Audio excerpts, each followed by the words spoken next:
sangat indah dan sangat dalam maknanya, yaitu Allah Subhanahu wa ta'ala Al-Musawwir. Allah Subhanahu wa ta'ala sebagai pembentuk, Al-Musawwir.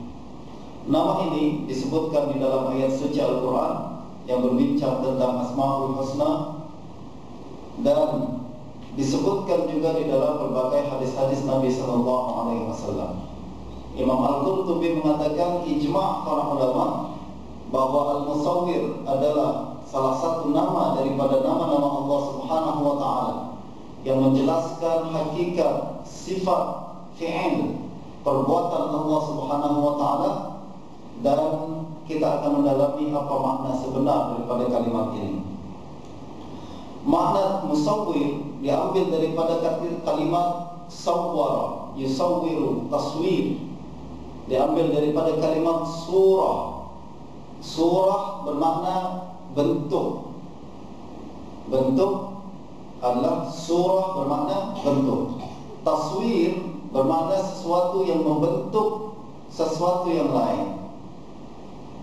Allah Subhanahu wa ta'ala Al-Musawwir, kata Imam Al-Qurtubi, Al-Musawwir, kata Imam Al-Khattabi mengatakan Al-Musawwir alladzi ansha'a khalqahu ala suwarin mukhtalifah liyata'arafu biha. Al-Musawwir, kata Imam Al-Khattabi, maknanya adalah alladzi ansha'a khalqahu ala suwarin mukhtalifah.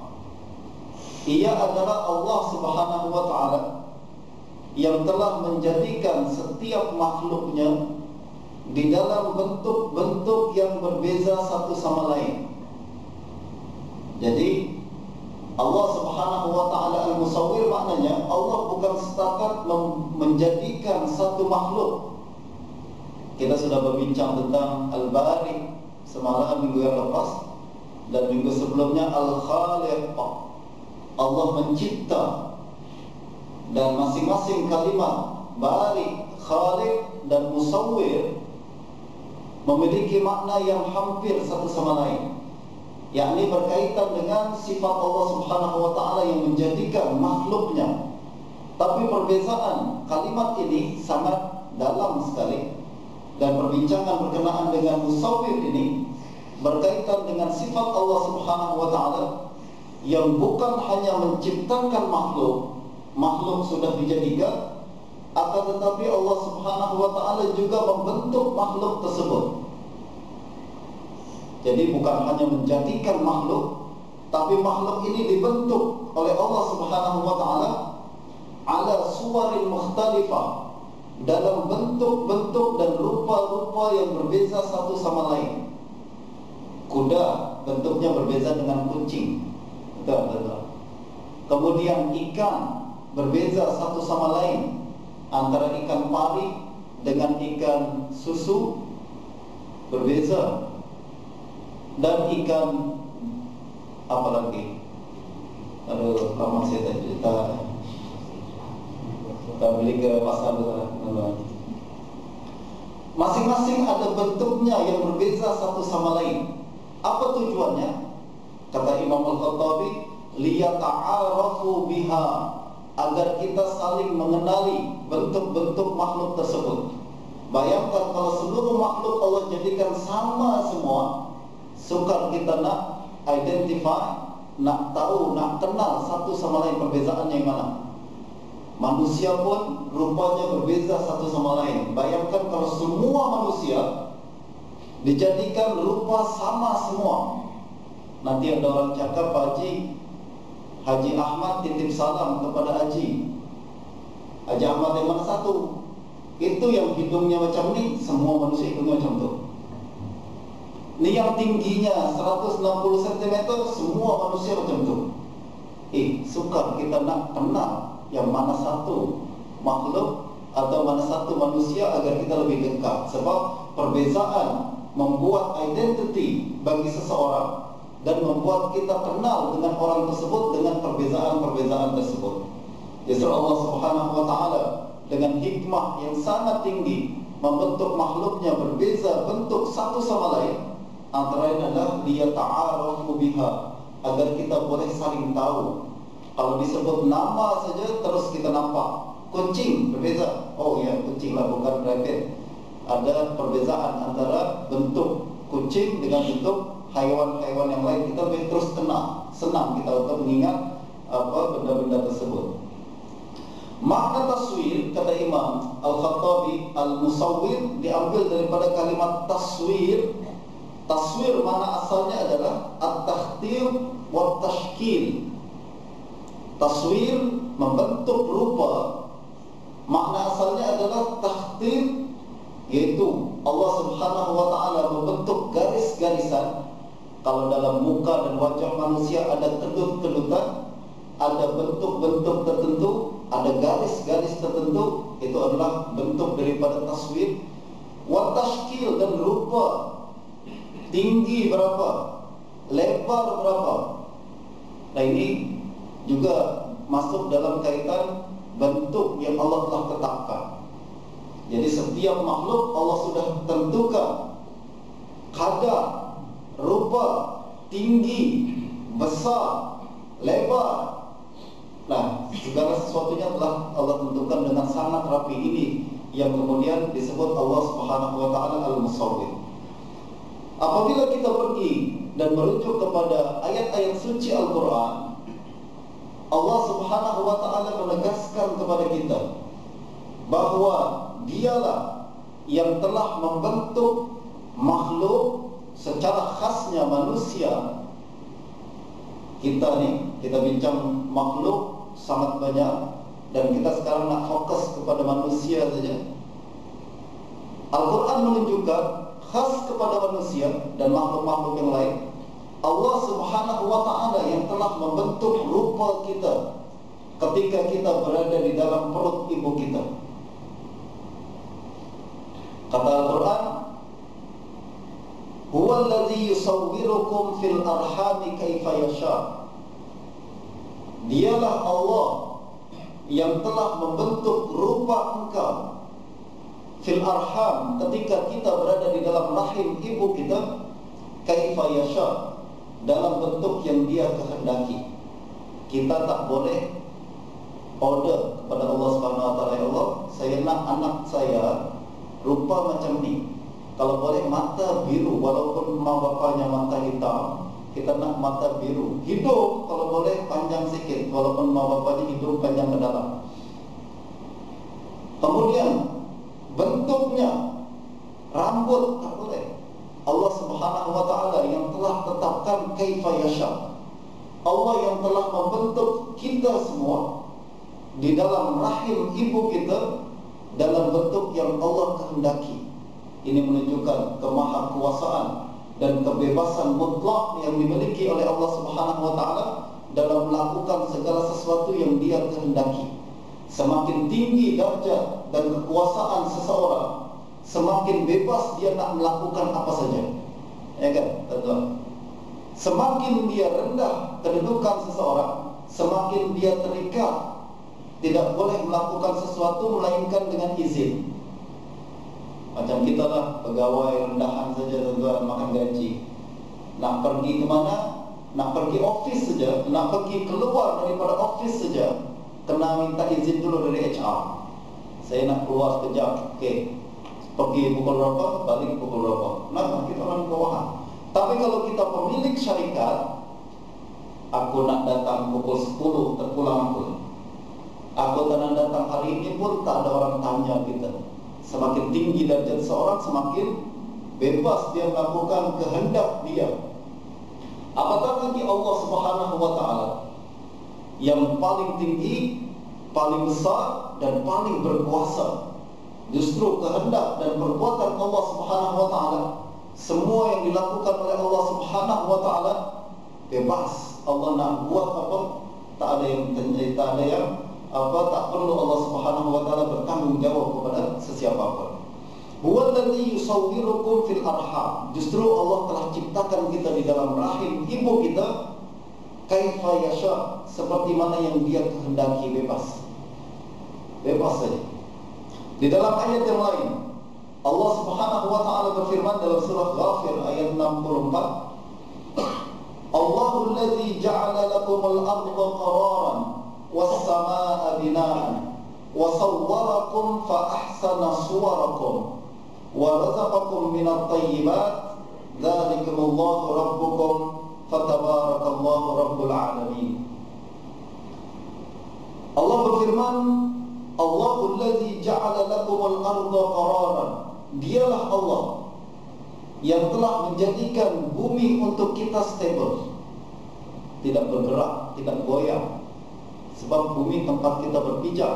Kalau dia tak stable, susah kita nak buat aktiviti di atas muka bumi ini. Allah yang telah jadikan bumi ini stable. Was-samaa'a bina'an. Allah juga buat langit sebagai bangunan yang sangat kuat, kokoh.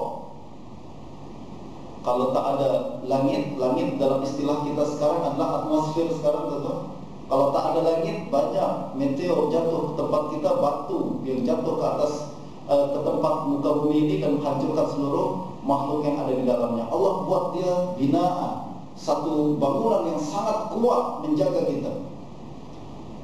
Wa sawwarakum fa ahsana suwarakum. Dia juga Allah yang telah membentuk kamu, membentuk rupa kita manusia.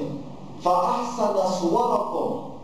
Bukan hanya membentuk rupa kita, Allah juga telah membuat rupa kita menjadi rupa yang paling cantik. Jadi Allah yang buat rupa kita, dan Allah telah tetapkan bahawa rupa manusia adalah rupa yang paling cantik. Wa ahsana fa ahsana suwarakum. Para ulama tafsir mengatakan apabila menafsirkan kalimat ini, sawwarakum fa ahsana suwarakum, kata Imam Az-Zamakhsyari misalkan, kata Imam Asy-Syarbini yang menulis tafsir Al-Quran, beliau berkata, lam yakhluqillahu hayawanan ahsana suratan minal insan. Allah Subhanahu wa ta'ala tak pernah menciptakan hayawan, makhluk hidup. Sebab manusia adalah bagian daripada hayawan, kan? Jadi makhluk ini kalau kita boleh bagi menjadi kategori-kategori tertentu. Ada kategori makhluk yang tak bernyawa macam batu. Ada kategori makhluk yang berbentuk tumbuh-tumbuhan, boleh besar tapi tak boleh berpindah tempat. Ada juga makhluk yang disebut sebagai hayawan, spesies hayawan. Hayawan adalah setiap makhluk yang boleh membesar, pada masa yang sama dia boleh berpindah tempat. Itu adalah hayawan. Di antara semua hayawan, spesies hayawan ini, manusia adalah makhluk Allah yang paling cantik. Allah Subhanahu wa ta'ala tak pernah menciptakan hayawan yang lebih cantik daripada manusia. Tengoklah tuan-tuan pergi ke zoo, bayangkan kita dengan semua haiwan yang ada di zoo. Saya yakin kita paling handsome. Kalau ada yang berfikir berbeza, sila tunjukkan bukti, tuan-tuan. Allah Subhanahu wa ta'ala menjadikan manusia makhluk yang paling cantik.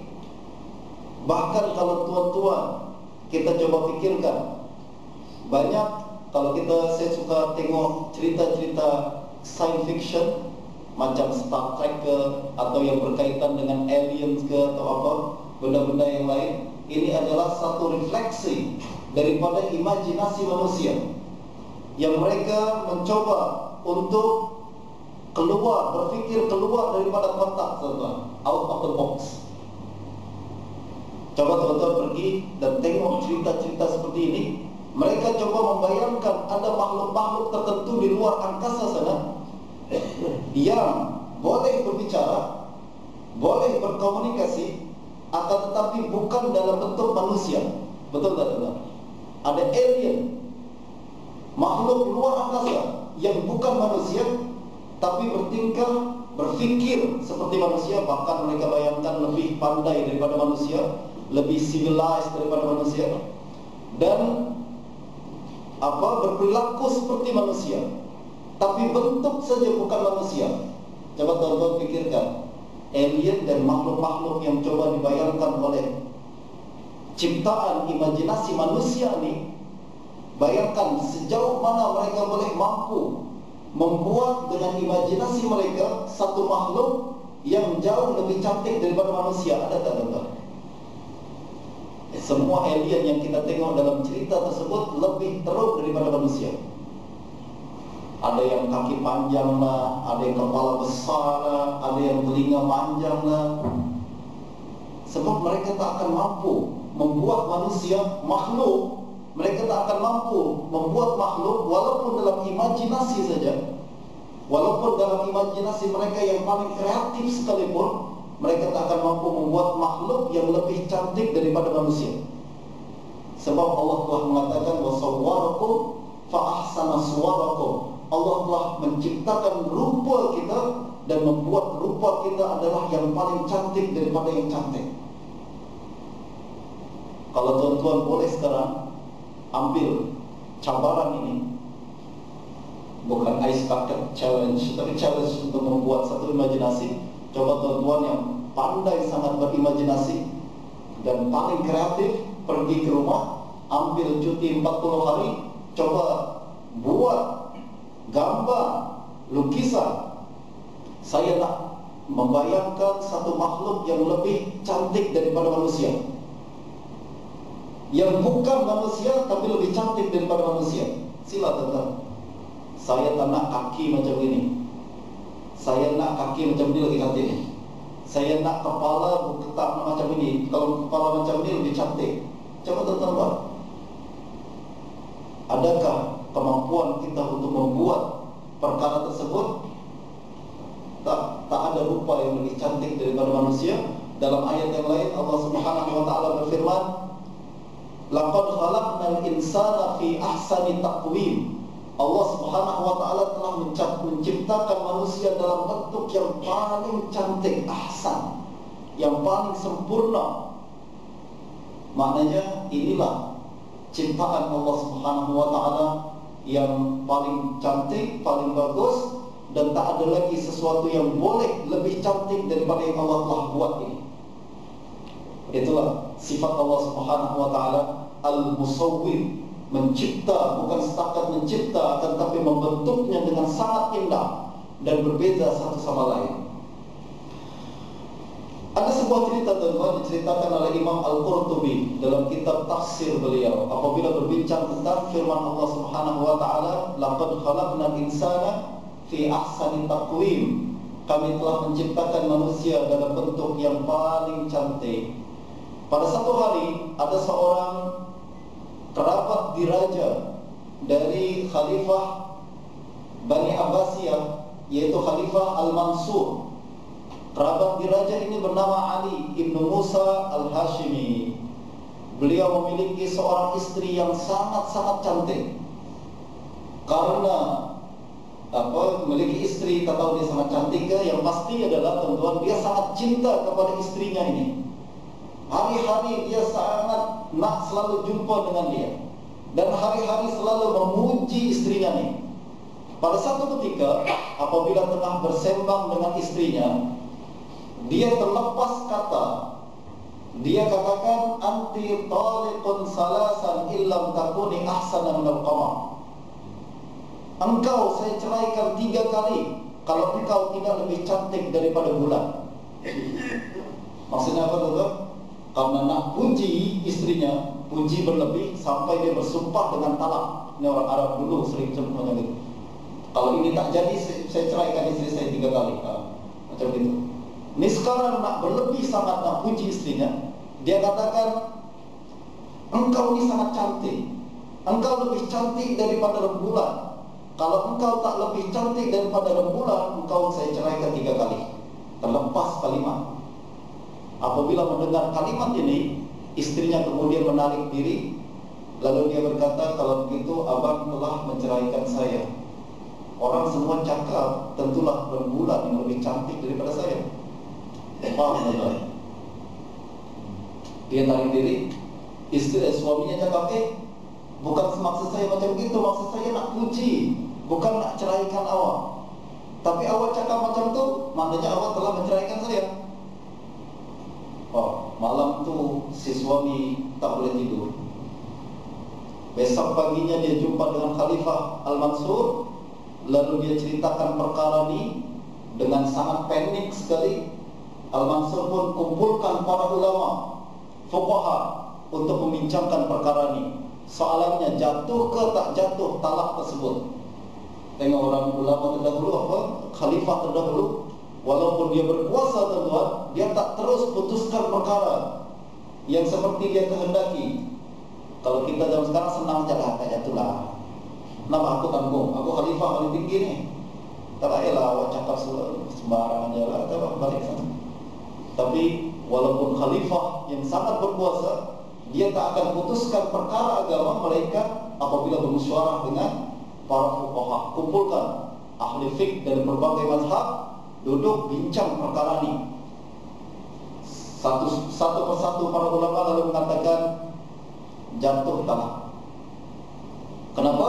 Sebab secara lughah tuan-tuan, kalau kita nak secara bahasa perbincangan kita, rembulan selalu dikaitkan dengan kecantikan.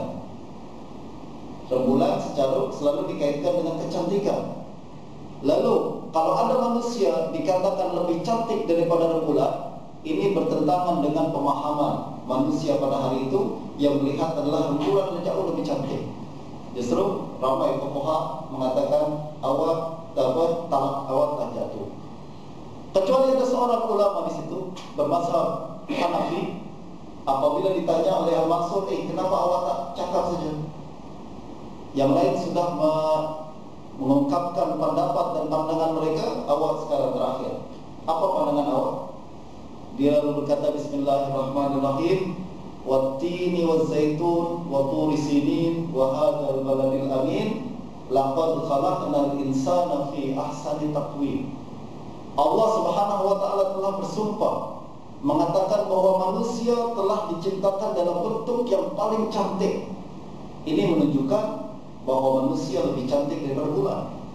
Dia katakan talak dia menurut saya tak jatuh. Hebat betul. Lalu Al-Mansur berkata, pandangan ini bagus. Pandangan ini bagus. Tentulah pertama lebih sesuai dengan kehendak dia.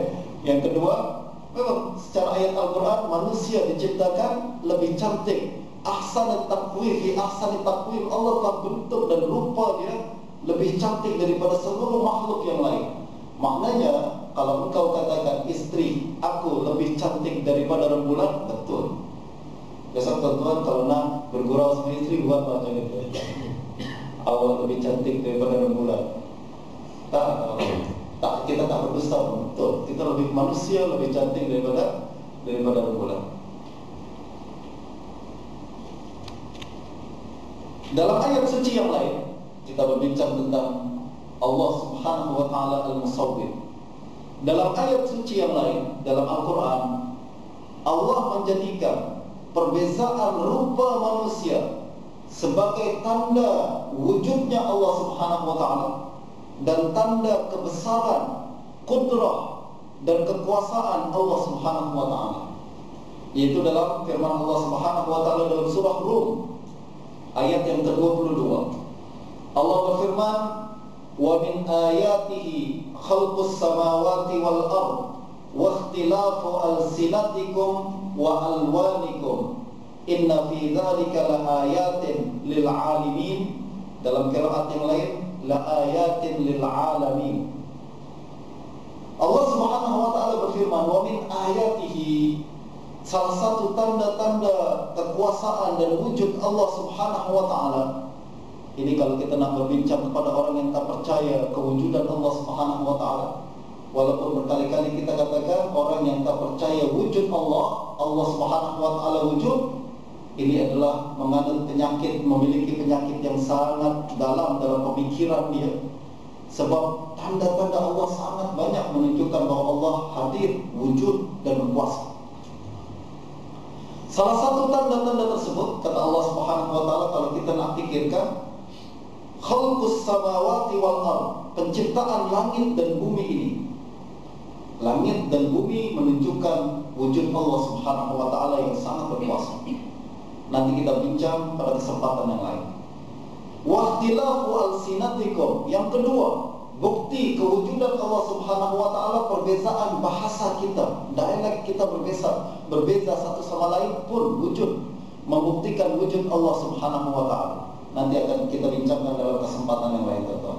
Sangat cantik berbincang tentang sebab-sebab sejarah wujudnya sebab-sebab berlakunya perbezaan bahasa ini, berkaitan dengan perbincangan falsafah dan perkara-perkara lain nanti akan kita bincangkan kalau ada kesempatan di masa yang lain. Yang lebih penting pada kesempatan kali ini adalah wahtilafu alsinatikum wa alwanikum. Tanda kewujudan Allah Subhanahu wa taala adalah perbezaan alwanikum. Alwan secara bahasa adalah warna kulit kita. Para ulama tafsir mengatakan bukan setakat warna kulit yang dimaksudkan di sini, tapi juga rupa kita secara am. Warna kulit memang bagian daripada rupa. Perbezaan warna kulit adalah sebagian daripada perbezaan rupa manusia. Tapi yang dimaksudkan di sini adalah perbezaan rupa kita secara am. Ini menunjukkan adanya Allah Subhanahu wa taala, menunjukkan kebesaran kebesaran dan kekuasaan Allah Subhanahu wa taala. Bagaimana kita nak buktikan wujudnya Allah dengan perbezaan rupa manusia? Sebab tuan-tuan, secara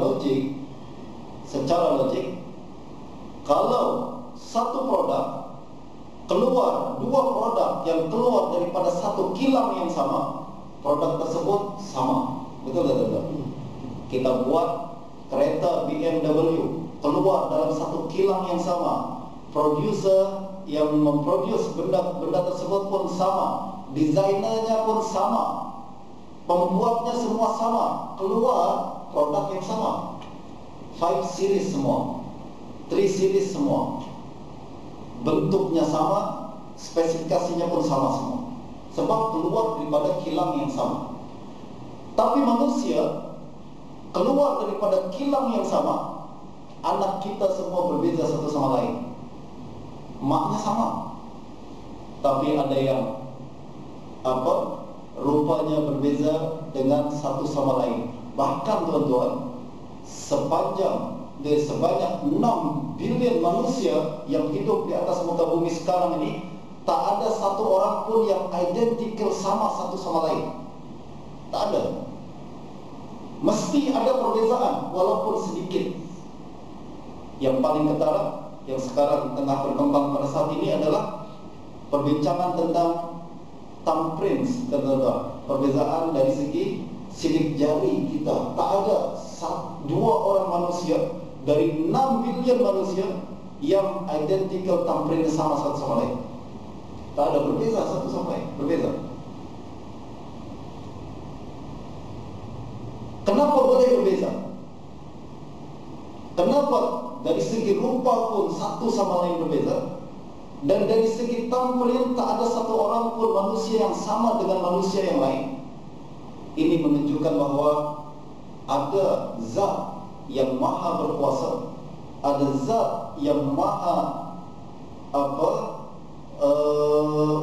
indah, yang selalu membentuk manusia setiap saat di dalam perut ibu-ibu mereka. Allah yang bentuk mereka. Ini bukan macam kilang yang sekali otomatik masukkan raw material, keluar semua sama semua. Ini menunjukkan bahwa itulah yang sepatutnya berlaku di dalam produk-produk benda-benda tertentu yang dibuat di dalam kilang-kilang tertentu. Akan tetapi manusia, Allah jadikan setiap daripada mereka unik, dengan rupa tertentu, dengan bentuk tertentu yang berbeza satu sama lain. Ini menunjukkan bahawa Allah Subhanahu wa taala yang betul-betul membentuk mereka di dalam rahim, dan menunjukkan bahawa ada Tuhan yang telah melakukan perkara yang sedemikian.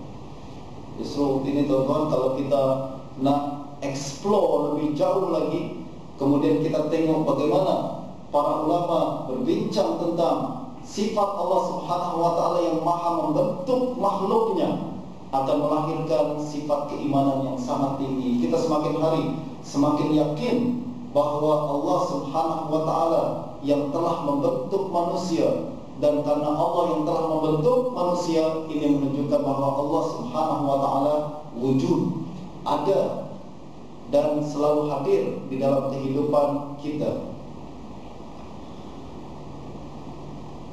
Paham tak? Jadi ikhtilafu alwanikum, perbezaan dalam bentuk rupa kita, menunjukkan bahwa Allah Subhanahu wa taala yang telah membuatnya. Menunjukkan bukan bentuk nature, bukan bentuk sesuatu yang alam saja, yang berlaku rutin saja berbuat seperti itu. Akan tapi Allah Subhanahu wa taala yang selalu menentukan apa yang akan berlaku di dalam pembentukan manusia. Kata Imam Al-Qushairi, sekarang kita masuk ke dalam poin yang ketiga. Imam Al-Qushairi berkata, "Suma'lam anna tabayun al-akhlaq katabayun as-suwar, kama la tatashabahu suratani illa nadiran, fakadzalikal akhlaq." Kata Imam Qushairi, sebagaimana Allah Subhanahu wa taala membentuk manusia dalam rupa fizikal mereka, Allah Subhanahu wa taala juga yang membentuk manusia dalam rupa akhlak mental mereka. Sebagaimana rupa manusia tidak sama satu sama lain, berbeza satu sama lain. Dalam 6 bilion manusia semua berbeza, tak sama. Begitu juga Allah Subhanahu wa taala membentuk karakter manusia berbeza satu sama lain. Jadi ada bentuk zahir yang kita nampak sekarang ni, muka, tangan dan lain-lain.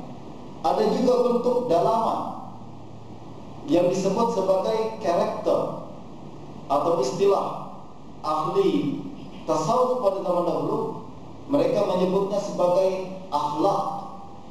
Akhlak adalah karakter, tuan-tuan. Kita sering mengecilkan kalimat akhlak ni sehingga kabur maknanya. Sebenarnya perbincangan tentang akhlak adalah perbincangan tentang psikologi manusia, karakteristik setiap manusia. Kata Imam Al-Qushairi, sebagaimana Allah Subhanahu wa taala menciptakan rupa manusia unik, berbeza satu sama lain, Allah Subhanahu wa taala juga menciptakan karakter manusia unik satu sama lain, berbeza satu sama lain. Berbeza, ada identiti tersendiri di dalam akhlak dan karakter mereka. Nah, ada orang yang Allah ciptakan memang sejak awal pemberani. Ada orang yang sejak awal lagi Allah ciptakan memang pengecut. Ada orang yang Allah ciptakan sejak awal lagi berbincang secara straightforward saja. Ada yang orang secara berlapik dan lain sebagainya. Walaupun secara awalnya Allah ciptakan bentuk mereka seperti itu, namun berkaitan dengan mentality, karakter manusia ni, dia boleh dirubah. Kalau rupa kita, teman-teman, kita nak rubah, boleh dirubah, tapi bertentangan dengan hukum Allah Subhanahu wa taala. Kita tak boleh merubah penciptaan Allah Subhanahu wa taala seperti ini. Macam kita nak rubah dengan plastik surgery dan lain-lain, dihukumkan haram oleh para ulama. Kecuali apabila plastik surgery itu berkaitan dengan cacat, berkaitan dengan penyakit, tentulah dibenarkan. Akan tapi kalau normal saja, kita tengok hidung saya macam tak kena, saya nak plastik surgery ganti, ini yang diharamkan oleh para ulama. Nah, begitu juga karakter kita. Pada asalnya Allah Subhanahu wa taala membentuk kejiwaan kita, membentuk kepribadian kita. Ada bentuk-bentuk tertentu yang memang Allah telah tetapkan di dalam perut ibu kita, sejak kita di dalam perut ibu kita lagi. Akan tetapi karakter ini boleh diluruskan. Allah Subhanahu wa taala tak suruh kita untuk melepaskan karakter kita yang sebenarnya. Memang Ustaz, saya sejak awal ni selalu memang ini keras adalah sifat saya, panas barang adalah sifat saya. Udah tak boleh dirubah, Ustaz. Sebenarnya boleh dirubah. Paling kurang pun arahkan agar menjadi lebih terkawal. Ada orang yang sangat penakut sekali sejak awal lagi, tapi boleh diarahkan agar takut pada tempat-tempat yang sepatutnya dan tak takut pada tempat-tempat yang sepatutnya. Justru perbezaan akhlak ini dan boleh dibentuk, pembentukan akhlak ini boleh dilakukan dengan cara tarbiyah. Para ulama mengatakan tarbiyah adalah pendidikan. Kita didik dia, kita berikan satu pendidikan, kursus ke ceramah ke atau lain sebagainya yang boleh membentuk dan meluruskan akhlak mereka. Pada zaman Nabi, perbezaan akhlak, perbezaan karakter para sahabat dijadikan menjadi satu sumber kekuatan. Nabi tak suruh mereka untuk semua sama. Tak. Yang pemberani sangat, jangan berani sangat. Yang cepat marah, Nabi katakan jangan cepat marah. Tak. Tapi diluruskan, diarahkan agar selari dengan syariat. Ada yang berani sangat digunakan untuk perkara-perkara jihad misalkan. Ada yang berpikir panjang, ada pengecut, ada orang penakut tuan-tuan. Tapi sebenarnya bukan penakut, tapi dia berpikir panjang. Dia berpikir secara konsekuensinya macam mana. Dia berpikir ke depannya macam mana. Justru dia tak segera melakukan sesuatu melainkan dengan pemikiran tertentu. Nah, ini pun diberikan posisi tertentu untuk planning misalkan, untuk perkara-perkara tertentu. Nah, akhlak ini boleh dibentuk walaupun berbeza satu sama lain. Dan menariknya lagi tuan-tuan, kata Nabi SAW, setiap manusia yang sudah terbentuk akhlaknya ini sejak kecil lagi, mereka tertarik satu sama lain apabila menemukan kesamaan dalam sifat-sifat dan akhlak-akhlak tertentu. Siapa yang pemberani, biasanya dia akan suka berkumpul dengan pemberani. Siapa yang suka tengok bola, dia akan berkumpul dengan orang yang suka tengok bola. Siapa yang suka berbincang tentang ilmu, dia akan berkumpul dengan orang yang suka duduk berbincang tentang ilmu. Kalau ada kesamaan tertentu, mereka akan suka berkumpul satu sama lain. Hal ini dijelaskan oleh baginda Nabi SAW dalam sebuah hadis, al-arwahu junudun mujannadah, fama ta'arafa minha ikhtalafa wa ma tanakara minha ikhtalafa. Kata Nabi SAW, ruh manusia ibarat pasukan yang berkumpul satu sama lain. Ada kumpulan-kumpulan tertentu. Ruh kita, ruh ini adalah tuan-tuan semangat kita, kejiwaan kita, ketertarikan kita kepada sesuatu. Ini adalah berkaitan dengan roh. Minat kita kepada sesuatu itu berkaitan dengan roh. Dan minat kita kalau jumpa dengan yang sama minat dengan kita, fama ta'arafa minha ikhtalafa. Kalau berjumpa dengan yang sama minat dengan kita, dia akan kumpul sama-sama. Justru cari orang yang minat kita sama dengan kita, dengan minat kebaikan. Herannya tuan-tuan, kalau yang berkaitan dengan kebaikan nih, sukar sangat kita sebarkan minat tersebut. Kita nak tarik orang, jom kita berkumpul dalam perkara kebaikan nih. Tapi kalau nak tarik orang untuk perkara kemungkaran, paling senang. Untuk perkara kemungkaran nih, sekali iklan saja penuh satu stadium. Heran saya, yang buruk dakwahnya jauh lebih kuat daripada yang baik. Kita orang-orang baik nih, satu kekurangan kita sudah baik, tapi kita tak nak berusaha untuk sebarkan kebaikan. Ini kekurangan kita. Kita nak sendiri saja. Aku punya pasal saja. Orang lain terpulang. Kalau dia nak, tak apalah. Tengoklah tuan-tuan, orang yang baik ini, kalau nak tarik orang susah. Berapa kali kita jumpa dengan jiran kita, lalu kita tarik dia ke surau, jom kita pergi surau. Ada perasaan apa dalam hati kita kalau kita nak tarik orang? Tak sedap. Takut dia merasa offended, takut macam-macam takut. Akan tapi yang bergerak dalam bidang keburukan, dia tak pernah pikir pun tu, saja lepas cakap. cakap saja, dan dia merasa macam nothing tulus. Dia nak ikut, tak ikut. Dia ikut, bagus. Dia tak ikut, tak apa. Saja je aku nak cakap. Tapi kita banyak pertimbangan. Nak cakap pun, jangan-jangan nanti dia celaki, nanti dia pikir saya bagus sangat ke, nanti dia pikir saya sok suci ke, nanti dia pikir macam-macam.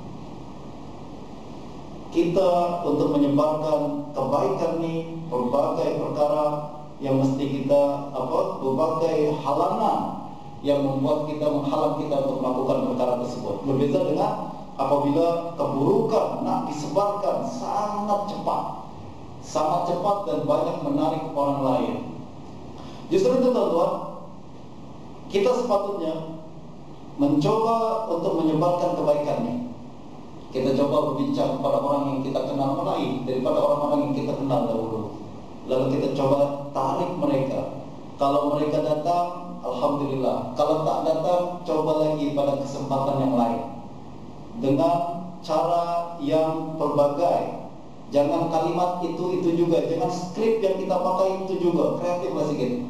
Yang pertama, jom kita pergi ke surau. Besok jangan pakai itu lagi, kalimat yang lain ganti. Surau best, jom datang. Kreatif sikit tu. Besok tak pernah juga, ganti cara lain dengan kalimat-kalimat yang mungkin boleh menarik orang tersebut. Sebab kita ini adalah agama dakwah. Islam adalah agama dakwah. Islam bukan untuk 1-2 orang. Islam bukan untuk orang amalkan sahaja, akan tapi Islam juga untuk di-share kepada semakin ramai orang yang boleh kita lakukan. Islam adalah untuk kita bagi kepada seluruh manusia. Sebab ini adalah kebenaran. Faman ta'arafa minha tarafa. Siapa yang punya minat yang sama, dia akan tertarik kepada minat tersebut. Kita tak tahu minat orang lain kalau kita tak bincang, tuan-tuan.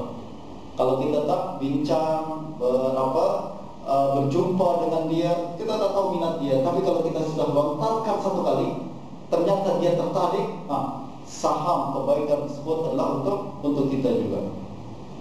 Wa man tanakara minha talafa. Tapi kalau berbeza minat, manusia berbeza minat, Allah sudah ciptakan dia minat macam ini, karakter macam ini, berbeza dengan orang lain.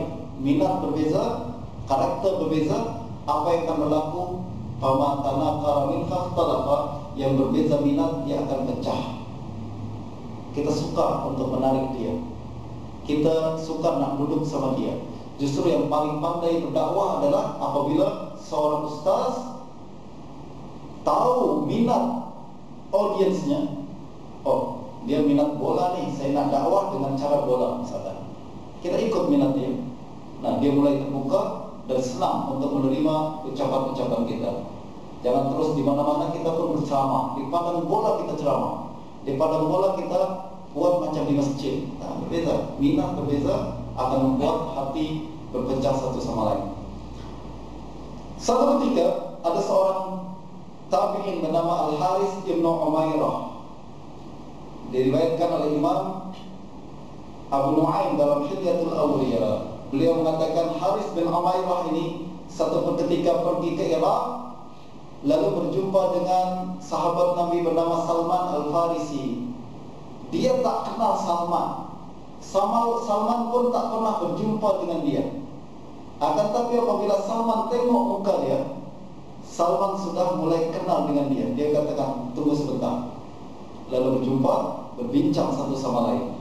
Haris berkata, Ya Abdullah, ma ra'aitani fima madha wala ra'aitu. Wahai hamba Allah, awak tak pernah jumpa dengan saya tak pernah jumpa dengan awak.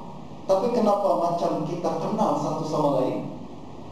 Kata Salman, Inni sami'tu Rasulullah sallallahu alaihi wasallam yaqul al-arwahu junudun mujannadah. Saya telah mendengar Rasulullah sallallahu alaihi wasallam bersabda, ruh ni macam pasukan yang berkumpul satu sama lain. Ada kumpulan-kumpulan tertentu. Siapa yang sama minat, kita punya minat yang sama, yaitu nak kenal Allah Subhanahu wa taala, maka dia akan berkumpul satu sama lain. Tengok minat kita teman. Kalau minat kita suka dengan ahli masjid, ahli surau, maknanya roh kita bersama satu sama lain, satu mirip satu sama lain.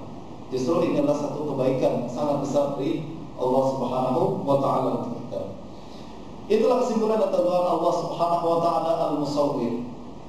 Allah Subhanahu wa taala yang telah membentuk manusia di dalam rahim ibu kita sebelum kita lahir lagi, membentuk dengan bentuk yang paling cantik, rupa yang paling sempurna.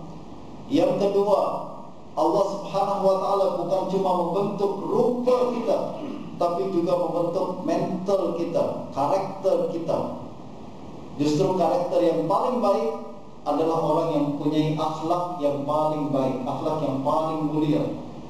Dan akhlak ini adalah rizki daripada Allah Subhanahu wa taala.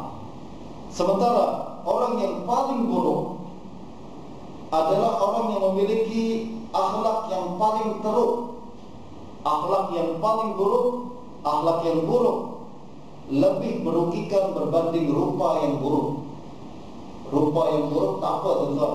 Mungkin kalau kita nak meminang susah sikit, ramai orang yang reject, tak apalah. Tapi di sisi Allah Subhanahu wa taala, nanti ketika kita meninggal dunia, rupa kita tak akan menjadi persoalan. Awak tak boleh masuk surga, kenapa? Sebab rupa tak cantik, tak ada. Awak mesti masuk neraka, kenapa? Rupa awak hodoh macam ini, tak ada. Akan tetapi yang menjadi persoalan adalah akhlak kita. Akhlak yang mulia ini yang akan menjadi prasyarat kita untuk masuk surga. Sementara akhlak yang buruk, dia yang akan membawa kita ke dalam neraka. Justru rupa dalaman kita jauh lebih penting berbanding rupa luaran kita. Kalaupun rupa luaran cantik macam mana, tapi rupa dalaman teruk, tak ada siapa yang suka dengan dia. Tapi sebaliknya, kalau rupa luaran hodoh, akan tapi rupa dalaman cantik, ramai orang yang suka dengan dia. Ini berlaku dalam pergaulan kita sehari-hari. Rupa tak cantik mana, akan tapi ramai orang yang suka bergaul dengan dia. Senang apabila bercampur dengan orang lain. Orang lain pun selalu selesa apabila dia berada bersama mereka. Tapi ada orang yang cantik, setiap kali berkumpul, datang ke dalam kumpulan manusia, semua melarikan diri. Dia datang, tapi tak selesa. Mana cakap satu sikit, dua kali macam tak boleh cakap sama dia. Kenapa? Akhlak sangat buruk. Kita tak selesa duduk dengan dia, walaupun cantik, walaupun rupa sangat cantik. Tapi kalau lidah tak boleh dijaga, siapa nak duduk sama dia, tuan-tuan? Justru rupa dalaman jauh lebih penting daripada rupa luaran. Lagi pula, rupa luaran akan berubah setiap masa.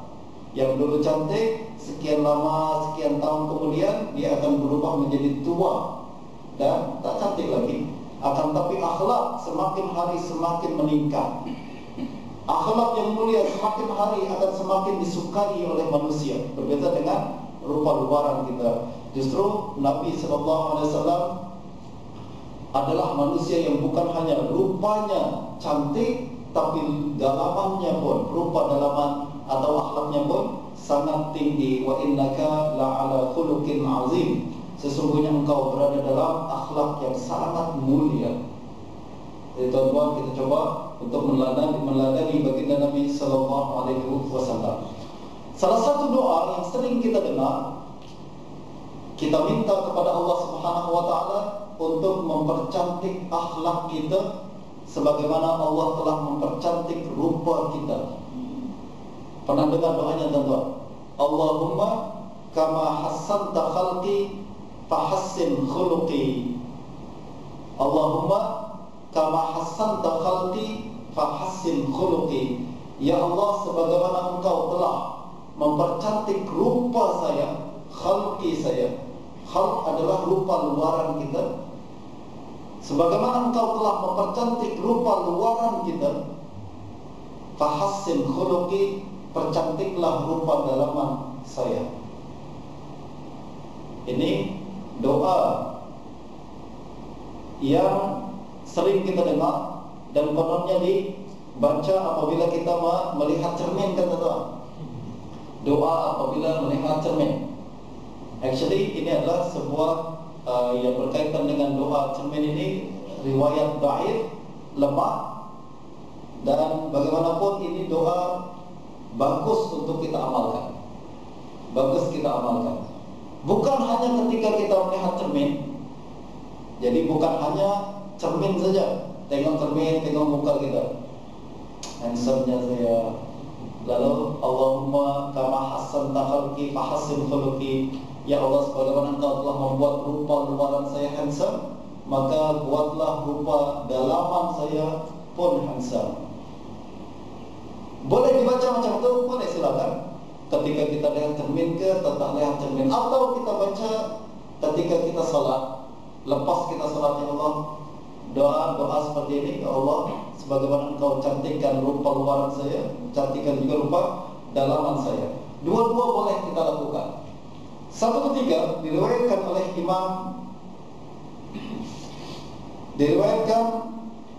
Imam Al-Baihaqi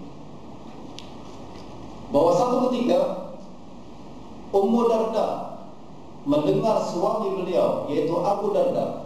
Abu Darda adalah sahabat Nabi SAW yang duduk di Syam, terkenal sangat saleh, sangat alim. Kata Ummu Darda, satu ketika saya melihat Abu Darda tengah melakukan qiyamul lail. Faja'ala yabki. Beliau lalu menangis dalam salatnya. Kalau suami salat di tengah malam, menangis di dalam salatnya, kesannya sangat besar untuk istri, teman-teman. Justru kalau kita boleh lakukan ibadah seperti ini sangat baik. Tapi kalau kita tahajud, menangis dalam tahajud kita di tengah surau di hadapan orang lain, ini mungkin sedikit perasaan tak sedap. Tapi kalau dilihat istri, ini malah membuat mereka pun merasa tertarik untuk mengamalkan amalan ibadah seperti kita. Kata Abu Darda, satu ketika Abu Darda melakukan qiyamul lail, lalu salat dan menangis. Lalu beliau berdoa. Doanya macam tadi, Allahumma hassanta khalqi fahassin khuluqi. Ya Allah, Engkau telah membuat cantik rupa luaran saya, maka percantiklah rupa dalaman saya. Hatta asbah. Beliau terus ulang-ulang doa tersebut sampai pagi. Jadi doa ini bukan sekadar kita baca ketika tengok cermin saja. Sebab pentingnya permintaan ini. Sampai pagi beliau ulang-ulang doa tersebut. Qalat Ummu Darda, pada pagi harinya Ummu Darda bertanya kepada suaminya tersebut, "Maka doa'uka lailah illa bi husnil khuluq." Wahai suamiku, kenapa aku mendengar engkau berdoa sepanjang malam minta agar diberikan akhlak yang mulia? Apa sebabnya? Dia berkata, "Ya Ummu Darda, innal 'abdal muslima yuhsinu khuluqahu hatta yudkhilahu husnu khuluqihil jannah." Wahai Ummu Darda, seorang muslim yang mempercantik akhlaknya, maka akhlak tersebut akan membawa dia ke dalam surga. Jadi yang membawa kita ke dalam surga ini akhlak, kata Abu Darda, bukan rupa ni. Justru itu, apabila kita merasa rupa kita sudah sangat sempurna, tak akan sempurna kalau akhlak kita tidak sempurna. Sebab akhlak ini yang akan membawa kita ke dalam surga. Justru permintaan kita untuk cantik akhlak sepatutnya lebih tinggi dan lebih sering daripada permintaan kita untuk cantik rupa. Sekarang ini orang cantik rupa yang lebih penting daripada cantik akhlak, tuan-tuan. Nak cantik rupa, dia spend, belanjakan duit ribuan ringgit. Bahkan berbagai aksesori dia beli, obat-obatan dia beli, botox pun dia beli, agar hilangkan kedut, agar hilangkan kerut, agar nampak fair and lovely lah istilahnya. agak cantik, agak nampak macam putih dan cerah dan lain sebagainya. Mereka nak belanjakan duit banyak dalam perkara ini. Tapi berapa banyak duit yang kita belanjakan untuk mempercantik rupa dalaman kita, tuan-tuan. Padahal yang memasukkan kita ke dalam surga bukan rupa luaran tersebut, akan tapi rupa dalaman ini. Orang yang paham dan sedar dengan pentingnya akhlak akan meminta cantik rupa dalaman lebih banyak berbanding rupa luaran. Justru dia akan mengulang-ulang doa tersebut, Allahumma hassanta khalqi fahassin khuluqi. Kata Abu Darda, sebab dengan akhlak mulia inilah yang akan memasukkan kita ke surga, dan dengan akhlak yang buruk akan memasukkan kita ke dalam neraka. Doa yang berikutnya adalah, tuan-tuan, terakhir, tuan-tuan boleh amalkan juga doa yang diriwayatkan oleh Abu Dawud dan Nasai, bahwa baginda Nabi sallallahu alaihi wasallam sering berdoa, Allahumma inni a'udzubika minasyiqaqi wan nifaq wa su'il akhlaq. Allahumma inni a'udzubika minasyiqaq. Ya Allah, saya berlindung kepadamu daripada sifat nak pecah, suka bertengkar, syiqaq. Ini adalah akhlak yang paling teruk. Tak pernah akur dengan manusia. Orang cakap apa saja je, aku tak setuju. Apa yang you cakap, aku pasti tak setuju. Kenapa? Kalau aku setuju, dia merasa macam kalau setuju itu maknanya kita bodoh. Kalau tak setuju makna dia pandai. Justru semakin sering tak setuju, semakin menunjukkan kepandaian dia. Padahal ini adalah sifat syiqaq, suka bertengkar. Tuan-tuan, berapa ramai kita bermesyuarat, kita nampak orang yang macam ni punya sifat. Semua orang okey, dia seorang yang selalu tak okey. Kenapa? Sebab kalau saya cakap okey, maknanya tak ada perbezaan aku dengan mereka. Padahal aku pendidikan tinggi, padahal aku hebat, padahal aku kreatif, padahal aku kritis dan lain sebagainya. Padahal inilah sifat yang diajarkan oleh Nabi SAW untuk kita tinggalkan. Allahumma inni a'udzubika minasyiqaq. Ya Allah, aku berlindung kepadamu daripada sifat suka tak setuju, suka bertengkar. Yang paling bagus dan paling baik adalah Nabi suka orang yang suka akur dan suka setuju. Bukan setuju semua setuju saja, tuan-tuan, yang salah pun setuju, tak. Tapi suka nak ikut bersama-sama. Apa yang baik untuk bersama, saya ikut saja. Ini bukan nak tunjukkan diri hebat. Tak ada kena-mengena dengan yang hidup dan mati, tuan-tuan. Inni a'udzubika minasyiqaq wan nifaq, dan berlindung daripada sifat munafik. Munafik pun penyakit yang sangat berat. Cakap di sini berbeza, di luar berbeza. Di sini okey, di luar tak okey. Saja je aku waktu mesyuarat tu, aku cakap okey tak sedar orang lain semakan okey, aku cakap okey lah. Sebenarnya aku tak setuju lah. Sebenarnya tak bagus tu. Kenapa? You cakap okey di dalam, tak okey di luar. Nifaq. Justru kita berlindung daripada Allah Subhanahu wa taala daripada sifat seperti ini, wasu'il akhlaq, dan berlindung daripada akhlak yang buruk. Jadi doa ini, tuan-tuan, Allahumma inni a'udzubika minasyiqaq wan nifaq wasu'il akhlaq. Aku berlindung kepadamu daripada suka bertengkar dan munafik, dan yang ketiga akhlak yang teruk. Sebab perkara inilah yang akan merusak rupa dalaman kita, sehingga rupa luaran cantik macam manapun orang benci sama kita. Dan kalau orang lain benci, apatah lagi Allah Subhanahu wa taala yang akan membenci kita. Sebab Allah hanya membentuk manusia dengan bentuk yang sangat indah, dan hanya menyukai perkara-perkara yang indah, luaran dan dalaman kita. Mudah-mudahan Allah Subhanahu wa taala memberikan kita taufik dan hidayah untuk menjadi manusia yang memiliki akhlak yang mulia, rupa yang cantik, dan rupa dalaman juga yang sempurna. Ala hadiniya wa ala kulli niyatin salihah. Al-Fatihah.